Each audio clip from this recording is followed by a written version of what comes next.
People are always asking me to make tutorials about how to make my city maps. For example, this is a city in a crater, this is a city shaped like the Hold Monster spell, and this is a city based off the Move Earth spell. And this is a city I'm still working on, so I want to talk about my process and give it a show. Now, I think the actual method is fairly simple, and I just use Muji pens, but to be honest, any thick pen will probably work.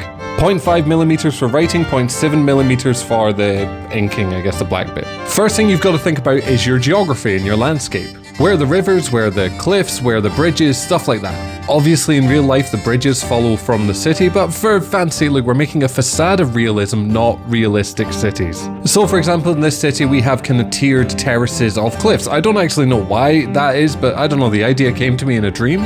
So we have waterfalls here and here, this is kind of a lake, this then goes out to sea. So then step 2 is to go around just with your pencil and draw in the major roads. These don't have to be super sensible or super detailed, just to have a look at the geography you've got and try and make something that looks sensible. After you've done that, identify key areas in the city in these gaps. So I'm going to add another one in here. In fact, that's what we're going to focus on today. And I'm going to go into detail about how we build out an individual kind of city bit, but generally we want to build each of these areas individually. So far in this map, I've made the old city and I've made Imaris. So now let's talk about how we actually make this area what it is. So I've decided we're going to call this region Peldock. First thing I'm going to do is I'm going to draw sketches of some slightly more detailed roads. As a rule, it's good to include things like squares, they're just, big open spaces. Generally, I just add them whenever a lot of roads meet. And then if you have more than one in the same area, you should probably connect them. And whether or not your roads are curving or straight, that depends on your city. This is definitely going to be a mix of them. You can see I've got quite a lot of long, straight boulevards here, but kind of mixed in with some slightly more curvy roads. Next thing we're going to do is add landmarks. These are named places that tell you about the area that you're in. So I'm thinking Peldock is going to be maybe a little bit of a posher place, so all of this I'm going to think is a park. So when we add things, we want to add the kind of things that we expect to be in a posher bit of the city.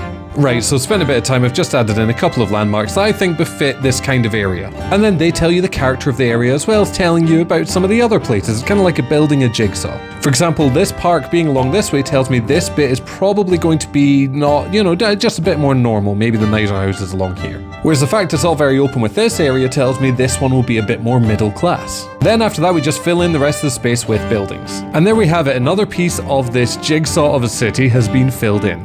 If you like my maps, I do sell digital copies on my website, and I also tend to upload them onto Ko-Fi for people there that support me. Anyway, I hope this answers some questions. It will show off the full map when it's done. Anyway, I hope you have a lovely day. Okay, bye!